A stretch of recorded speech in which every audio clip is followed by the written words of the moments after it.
Hello everyone, welcome to Learnest Academy.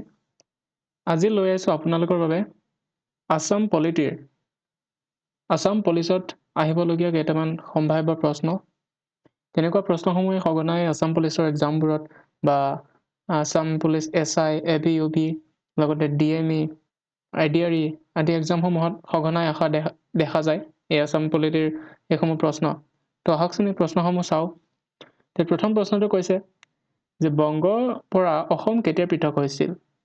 When was Assam separated from the Bengal presidency? So এইটো এটা অতি গুৰুত্বপূৰ্ণ প্ৰশ্ন আমাক সুধিছে আমাৰ অসমখন বংগৰ পৰা কেতিয়া পৃথক হৈছিল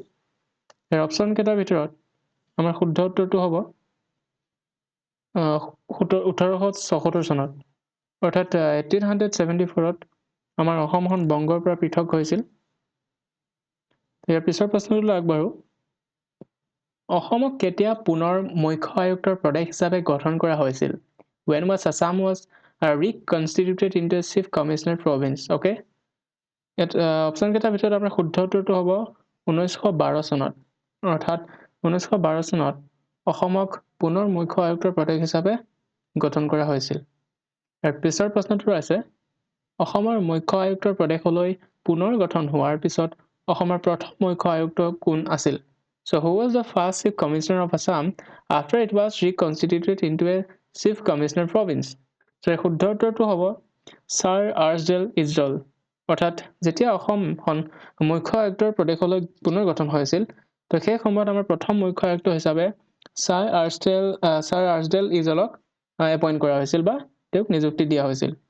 ইয়াৰ পিছৰ প্ৰশ্নটোলৈ আগবাঢ়ো এত কৈছে অসমৰ বিধান পৰিষদ কোন বছৰত গঠন হৈছিল So in which year The Legislative Council of Assam was created. তাৰ শুদ্ধ উত্তৰটো হ'ব আমাৰ 1913 চনত ওকে অৰ্থাৎ অপচন বি 1913 চনত অসমৰ বিধান পৰিষদ গঠন হৈছিল তাৰ পিছৰ প্ৰশ্নটো The Assam Rural Self Government Act কেতিয়া গৃহীত হৈছিল সো এখন এটা bill okay so when was the Assam Rural Self Government Act passed তাৰ শুদ্ধ উত্তৰটো হ'ব আমাৰ 1926 চনত ইয়াৰ পিছৰ প্ৰশ্নটো কৈছে অসম বিধানসভা কেতিয়া গঠন হৈছিল So when was the Assam Legislative Assembly formed? ইয়াৰ শুদ্ধ উত্তৰটো হ'ব 7 এপ্ৰিল 1937 চনত অৰ্থাৎ 7 এপ্ৰিল 1937 চনত অসমৰ বিধানসভা গঠন হৈছিল ইয়াৰ পিছৰ প্ৰশ্নটো ভাৰতীয় সংবিধানৰ কোনটো অনুচ্ছেদৰ অসম ৰাজ্যৰ সন্দৰ্ভত বিশেষ ব্যৱস্থা আছে okay so which article of the Constitution of India has special provision with respect to the state of Assam there option কেইটাৰ ভিতৰত আমাৰ শুদ্ধ উত্তৰটো হ'ব অপচন বি অৰ্থাৎ আৰ্টিকেল 371 বি বা অনুচ্ছেদ 371 বিত আমাৰ নৰ্থ ইষ্ট 371 আচলতে আমাৰ নৰ্থ ইষ্টৰ যিমান কেইখন ৰাজ্য আছে আৰু লগতে অন্ধ্ৰ প্ৰদেশৰ সেই ৰাজ্যসমূহক স্পেশাল প্ৰভিজন দিয়া হৈছে বা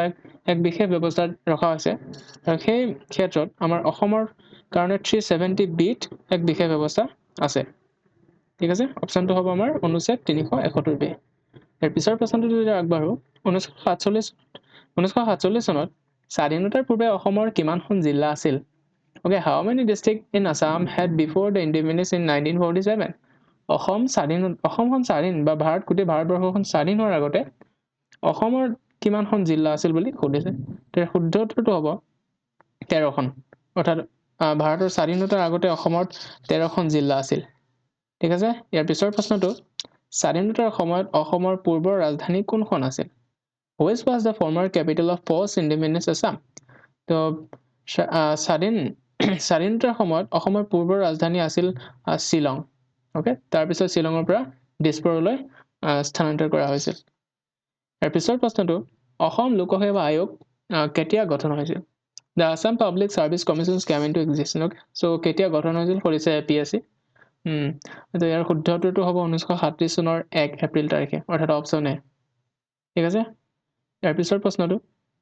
অসম বিধান পৰিষদ কেতিয়া বিলুপ্ত হৈছিল When was the Assam Legislative Council abolished? Okay, বিলুপ্ত হৈছিল মানে নাইকিয়া হৈ গৈছিল আৰু বন্ধ কৰি দিছিল উঠাই দিছিল তো অসম বিধান পৰিষদ কেতিয়া বিলুপ্ত হৈছিল ইয়াৰ শুদ্ধ অপচন কেইটাৰ ভিতৰত শুদ্ধ উত্তৰটো হ'ব আমাৰ 1947 চনত ওকে 1947 চনতে আমাৰ যি অসমৰ বিধান পৰিষদ আছিল সেই বিধান পৰিষদ উঠাই দিয়া হৈছিল বা বিলুপ্ত কৰা হৈছিল তাৰ পিছৰ প্ৰশ্নটোত 5 বছৰীয়া পৰিকল্পনাৰ প্ৰথম প্ৰৱৰ্তনৰ সময়ত অসমৰ মুখ্যমন্ত্ৰী কোন আছিল Who was the chief commissioner of Assam when the 5-year plan were first introduced? ভাৰতত আমাৰ 5-year plan introduce কৰা হৈছিল পঞ্চ 5 বছৰীয়া পৰিকল্পনা আৰু এই 5 বছৰীয়া পৰিকল্পনা প্ৰথমতে ষ্টাৰ্ট হৈছিল 1951 অৰ্থাৎ 1951 চনৰ পৰা আৰু সেই প্ৰথম যেতিয়া 5 বছৰীয়া প্লেন বা 5 বছৰীয়া পৰিকল্পনা প্ৰৱৰ্তন কৰিছিল সেই সময়ত অসমৰ মুখ্যমন্ত্ৰী কোন আছিল বুলি সুধিছে তাৰ অপচন কেইটাৰ ভিতৰত আমাৰ শুদ্ধ উত্তৰটো হ'ব বিষ্ণুৰাম মেধি অৰ্থাৎ যেতিয়া 1951 চনত প্ৰথম পঞ্চবৰ্ষীয় পৰিকল্পনা প্ৰৱৰ্তন কৰিছিল গোটেই ভাৰতবৰ্ষতে তেতিয়া অসমৰ মুখ্যমন্ত্ৰী আছিল বিষ্ণুৰাম মেধি ঠিক আছে পিছৰ প্ৰশ্নটোত অসম বিধানসভাৰ প্ৰথম অধ্যক্ষ কোন আছিল Who was the first speaker of Assam Legislative Assembly option কেইটাৰ ভিতৰত আমাৰ শুদ্ধ উত্তৰটো হ'ব বাবু বসন্ত কুমাৰ দাস অৰ্থাৎ অসম বিধানসভাৰ প্ৰথম অধ্যক্ষ আছিল বাবু বসন্ত কুমাৰ দাস ইয়াৰ পিছৰ প্ৰশ্নটোত অসম উচ্চ ন্যায়ালয়ৰ প্ৰথম মুখ্য ন্যায়াধীশ কোন আছিল Who was the first Chief Justice of Assam High Court ইয়াৰ শুদ্ধ উত্তৰটো হ'ব আমাৰ Sir R.F. Lodge অৰ্থাৎ R.F. Lodge আছিল আমাৰ অসমৰ উচ্চ ন্যায়ালয়ৰ প্ৰথমজন মুখ্য ন্যায়াধীশ ইয়াৰ পিছৰ প্ৰশ্নটোত অসম ভাষা বিধেয়ক গৃহীত হোৱা বছৰ অৰ্থাৎ আসাম ল্যাঙ্গুৱেজ বিল অসমৰ যে ল্যাঙ্গুৱেজ বিল পাছ হৈছিল সেই বিলটো কিমান চনত পাছ হৈছিল বুলি সুধিছে ওকে তো আসাম ল্যাঙ্গুৱেজ বিল কিমান চনত পাছ হৈছিল শুদ্ধ উত্তৰটো হ'ব আমাৰ 1960 চনত ইয়াৰ পিছৰ প্ৰশ্নত অসমীয়াক অসমৰ একমাত্ৰ চৰকাৰী ভাষা হিচাপে গঢ়ি তুলিবলৈ অসম চৰকাৰী ভাষা বিধেয়ক কোনে দাখিল কৰিছিল Who presented the Assam Official Language Bill to make Assamese as the sole official language of Assam? So, option কেইটাৰ ভিতৰত আমাৰ শুদ্ধ উত্তৰটো হ'ব বিমলা প্ৰসাদ চলিহা অৰ্থাৎ অপচন ডি বিমলা প্ৰসাদ চলিহা ডাঙৰীয়াই অসমীয়াক অসমৰ একমাত্ৰ অসমত অসমীয়াৰ একমাত্ৰ চৰকাৰী ভাষা হিচাপে গঢ়ি তুলিবলৈ অসম চৰকাৰী ভাষা বিধেয়ক বা সেই বিলখন অফিচিয়েল আসাম অফিচিয়েল ল্যাঙ্গুৱেজ বিলখন দাখিল কৰিছিল ইয়াৰ পিছৰ প্ৰশ্নটো আগবাঢ়ো সদৌ অসম ছাত্ৰ সন্থাই কোন বছৰত আনুষ্ঠানিক সংগঠন হিচাপে প্ৰতিষ্ঠা কৰি সংবিধান গৃহীত কৰে In which year the All Assam Student Union established ASU যিটোক আমি শৰ্টকাটত কোৱা আছো বুলি established as a formal organization and adopted its constitutions okay তো ইয়াৰ শুদ্ধ উত্তৰটো হ'ব 1967 চনত okay তাৰ পিছৰ প্ৰশ্নটো 1963 চনত কোনখন ৰাজ্য অসমৰ পৰা পৃথক কৰা হৈছিল okay so which state was separated from Assam in 1963 year option কেইটাৰ ভিতৰত আমাৰ শুদ্ধ উত্তৰটো হ'ব অপচন এ অৰ্থাৎ নাগালেণ্ডক 1963 চনত অসমৰ পৰা পৃথক কৰা হৈছিল তাৰ আগতে নাগালেণ্ডখন অসমৰ লগত একেলগে আছিল তাৰ পিছত 1963 চনত নাগালেণ্ডক এখন সেপাৰেট ৰাজ্য হিচাপে স্বীকৃতি দিয়া হৈছিল ইয়াৰ পিছৰ প্ৰশ্নটো লৈ আহো ইয়াৰ পিছৰ কোনটো বছৰত সদৌ বড়ো ছাত্ৰ সন্থা গঠন হৈছিল অৰ্থাৎ এপসু যেটো আমি এপসু বুলি কওঁ শৰ্টকাটত which of the following years the All Bodo Student Union was formed the All Bodo Student Union কেতিয়া গঠন হৈছিল বুলি সুধিছে